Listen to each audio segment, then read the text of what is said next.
Okay, it's just a dream. Over the last few episodes, I've had a bit of trouble keeping things alive. This Minecraft world is lonely enough already. I can't be losing anyone else. So starting right now, I'm making it my personal goal to defend this village at all costs. Alright then, where are they? Well, what's going on here? Why are you smiling at me? Alright, look, in the most wait, what's going on over here? Guys, this is very Don't, you trying to play innocent with me? You're gonna push this guy off. Dangerous, red flag, right there. Get out of there, thank you very much. Anyway, as I was saying, in the most respectful way possible. No, okay, we're walking away from me while I'm talking. Okay, your village is very dangerous. Many people have died here, okay? Do you even care? Look, where'd you come from? What do you want? Okay, he's gone. Look, I'm trying to help, okay? I'm trying to help. You understand, right? So we kind of fixed this powdered snow trap. That's a red flag right there. You know what? This is a red flag if I ever seen one. This is the most dangerous cliff I've seen in my entire life. I mean, how do these villages even survive? Instant red flag. There's danger at every single turn. Red flag. That's a red flag. Pretty sure these guys can't swim. Double red flag. Yep. Red flag. Pretty much just this entire area. Just this entire mountain is a red flag. No snow. This whole part here is just like it's a red flag mountain. Stay away from that spot right there. Also, why are these houses so far away? This is dangerous. Okay, this is a red flag. You know, you guys need to be together in the same place. It needs to be safe. So that's exactly what I did. I made it safe.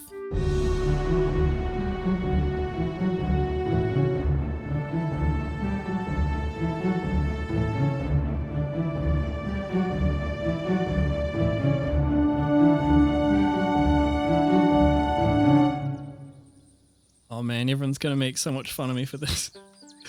Guys, don't laugh too much, okay? Oop.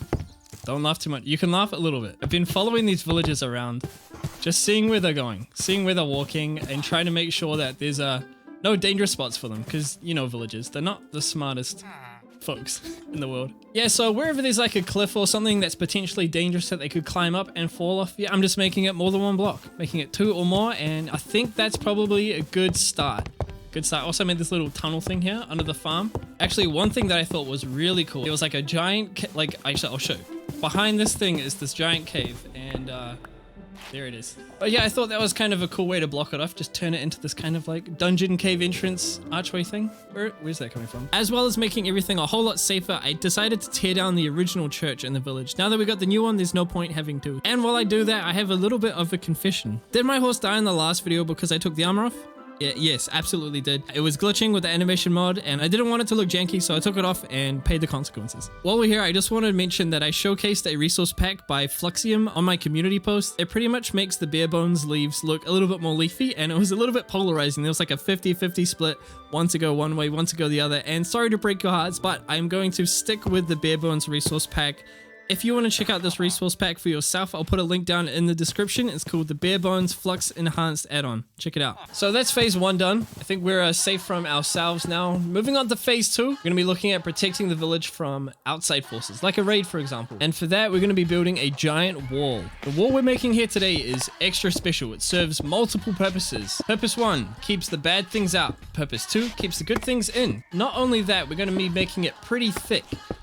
We're going to be making it pretty thick because we need to be able to run redstone through the middle of it. I'm kind of looking forward to creating some traps inside the wall. I also personally think that walls need to look cool. They need to look mean and intimidating, kind of don't mess with me kind of vibe. So we've got this design here. I've been messing around with it a bit and I think it looks great. And the final thing, it needs to be able to be used as like a transport system. I want to be able to walk on here and I want the villagers to be able to walk around on this wall as well. This is all villager proof.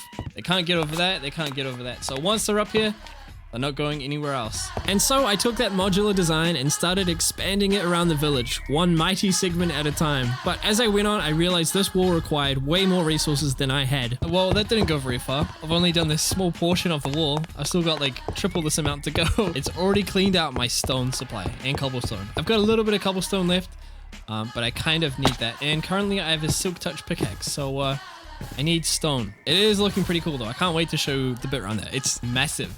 Anyway, I was thinking now that the church is gone and we have this like area right here, I was thinking I could build like a little stone generator in here. I think that could be really cool.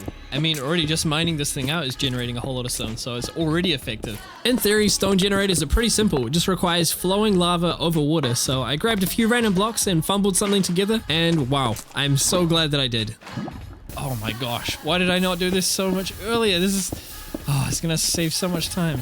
Now that that's working, I need to kind of make it AFKable. At the moment, mobs can just like walk in here. So I need to put in a door. Boom, boom, walls. Okay, I see. I'm gonna go ahead and try and make a sticky piston door here. Wish me luck. If I get those guys, boom, like that. Okay, so that's the door there. That's gonna work. This is where the pressure plate goes. So we're gonna put that block there, and then I think we'll have to run a redstone wire that comes out here. Maybe that works. Maybe. Oh yeah, love it. Piston doors, so satisfying. One thing I learned earlier in the series is that mobs can walk on these pressure plates. So I'm thinking it's probably a safe bet to put in like a lock or something. I'm thinking that there should lock it, and thank goodness it did, because I had a big surprise waiting for me outside. Oh. Give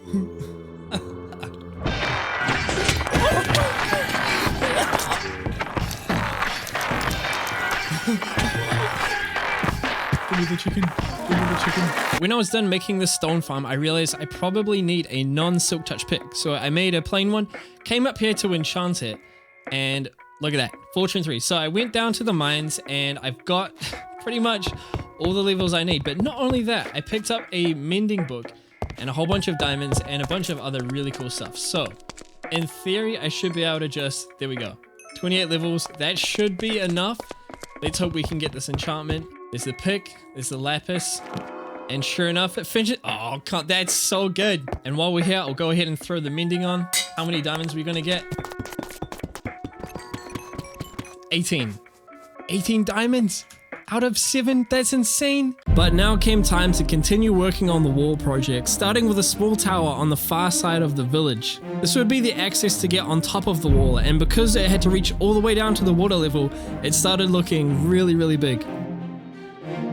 Now that is an intimidating wall. I know raids don't come from the ocean, but if they did, they would not be getting into this village. Oh, that looks so cool. That looks so sick. This wall is turning out fantastic, but it's not quite finished. You see, I still want to add one more thing, and that's putting in a giant gate right here. With this large wall now surrounding the village, everything was starting to look a lot more fortified, but the addition of this massive, daunting gate tower really turned this humble Minecraft village into a truly epic fortress. I love this. I'm such a big fan. I'm a huge fan. Can I say that? Surely I'm allowed to say that. It may just look like a giant box, a giant rectangle to you, but that's it. That's perfect. That's exactly what I wanted, because rectangles look strong, they look fortified, and as long as you're up here on the wall, you are safe. There is nothing that can get you up here. Look at me. I can see everything from up here. Eventually, the plan is to come in and decorate and prettify the inside of the village, but for now, I'm only focused on defense, and I think the guys love it. What are you doing up there? Is this village 100% safe? Probably not. You know what? I'll live with you. There's a gap in the wall right there. It doesn't connect all the way around. But if anybody gets through the walls into the village, they still got to go through me, bros. They still got to go through me. And when that day comes, there will be no mercy for stooges, which transitions us perfectly into phase 3. Traps.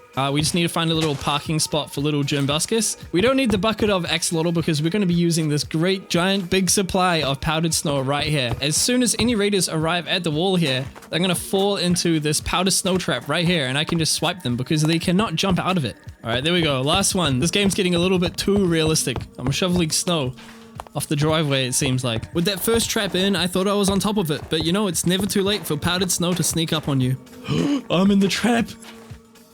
And There we go. The next trap I wanted to set up was a little bit more involved, so I started off by digging a pretty decent sized hole in the middle of the village. All right, so I've never actually successfully made one of these in my life, but I think if I do this and then put that... Oh, okay, where was I? I think if I do something like this, redstone dust, and then I put a repeater into it, and if I hit that there, okay, that definitely works. And then we do this thing with the signs and we type on it. There we go. If you've never seen one of these traps before, now that I'm putting the gravel down, you should be able to figure out what's going to happen here. If any mobs get here in the village, I'm going to try and lead them down. Hopefully I can get them to aggro on me. I'll quickly climb out here and then I'm going to run over, hit this lever. That's going to do a thing. It's going to do something with the cobblestone walls that's really advanced and redstoney. Do an observer thing, power this, and then this is going to fall out. It's going to be fantastic. All I need now is an observer. What's the recipe for an observer? It is... Oh no. The crafting recipe for the observer wasn't showing because it was hidden away in the nether. The one ingredient that I was missing was nether quartz, and the only way to get that was to gather up all my courage and make the trip to the underworld. Yo, there it is. There it is. The portal. That's actually so close to the base. That's fantastic. I gotta be careful for snow. 1, 2, and 3. Oh, right before I went through the nether portal, I quickly decided to gather up some blocks, and thank goodness I did because I think that was the worst nether spawn I've had in my life. Oh my gosh. Oh, no. What the heck? Oh my gosh, this is so dangerous. This is so dangerous. How do I get off this platform? This is so sketchy. I will actually get a little bit of this because it does make for a good elevator. So we'll take some of that. Oh, you know what would be really cheeky? I wonder if I could find some quartz inside here. I did. There it is. Awesome. Silk touch that. We'll use the fortune once we get back. That is so cheeky, I can't believe that. Despite the sketchy start, I managed to find what I came for in no time at all. As well as that, I picked up some bone blocks and basalt and headed back to the village. All I had to do now was concentrate really hard to figure out why my little redstone circuit wasn't working. I mean, it's probably safe to test it, right? Not that I really want to rebuild this trap again, but here we go. Flip the lever and... Oh, it didn't work. This is a good example. This is why you gotta test your traps. Why did that not work? I'll just put this on here. Small sample size. Oh my gosh, no way. It really was just adding one tick to a repeater. How sad. Flip deliver cronk. Here we go. Yep, that worked. Awesome. Okay, it's happening. After rebuilding the gravel trap, I got straight to work on the next one, which was to build a literal firewall around the entire village. I just want to check that it goes all the way to the end here, so I'm going to load that one up with lava. There we go. All right, hit the button. That definitely activated there. Okay, did it go all the way around though? It did. It's burning stuff down there. Okay, that's dangerous. For this line of defense, I was going to need a lot more lava, so I took a quick trip down to the mines, stocked up on lava, and now with only the press of a button, I can rain down fire on my enemies. Time to activate the firewall. Engaged. Oh, I can see it flowing. I can see it flowing. Oh my gosh, that's so much lava. I'm starting to question whether this is like a safe fortress or a really oppressive prison. I haven't quite figured that one out yet. Deactivate the firewall, and that should cut the fire supply, and it's working. It's actually working. My trap that I made worked first try. Not only that, but the troops are ready to deploy at any given moment. So we've got a couple of iron golem shells sitting around the village. We got some there. I got one on the wall over there. I could probably put in a couple more, but I think this village is ready to go. I think it's as safe as it's gonna get. I've got a couple more traps hidden away that I'll surprise you with in future, but bring it on. Whoever's out there, bring it on. You're not getting in this village. And even if you do, still gotta go through me, but still gotta go through me. I hope I wasn't being too overconfident, but I mean, looking at the village, after everything that I've done for it, I'm pretty sure it could take anything that you throw at it, which meant there was only one thing that I had left to do. Thank you so much everyone for watching this video. I'll catch you all on the next one. Be prepared for a battle. Peace.